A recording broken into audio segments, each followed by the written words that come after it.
Assalamualaikum warahmatullahi wabarakatuh.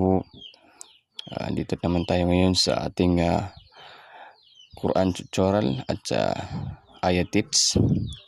Ang aya na ito ay dito natin mababasa sa Suratul A'raf, aya 8, kung saan makikita natin dito.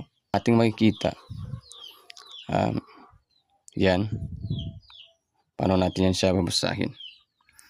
Kung saan makikita natin na dalawang haraka ito at saka yung kasunod niya ay hamzatul wasl.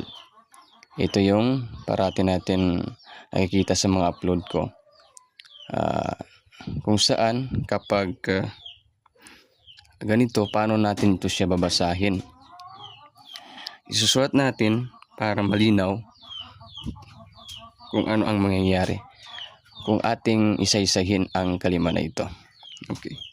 Susulat natin yung yauma izin,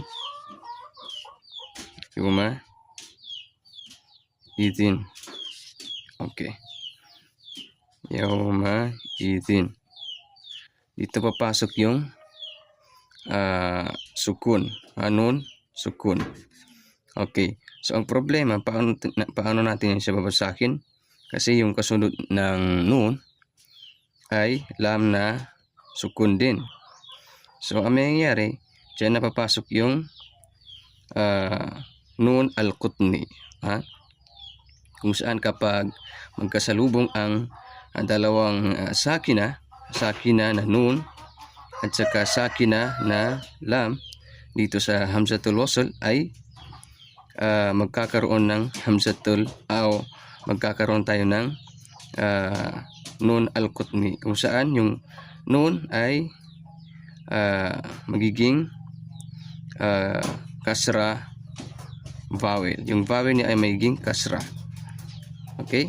So magiging yauma izini. Okay, para mabasa natin yung harkatain dito. Kasi kung hindi natin lalagyan ng nunul qutni, hindi natin mababasa yung harakatain dito. Magiging yauma izil.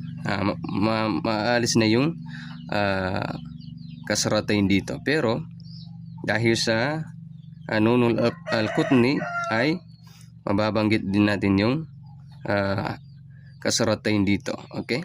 So ang mangyayari, magkakaroon dito ng nun na kasra, then isa lang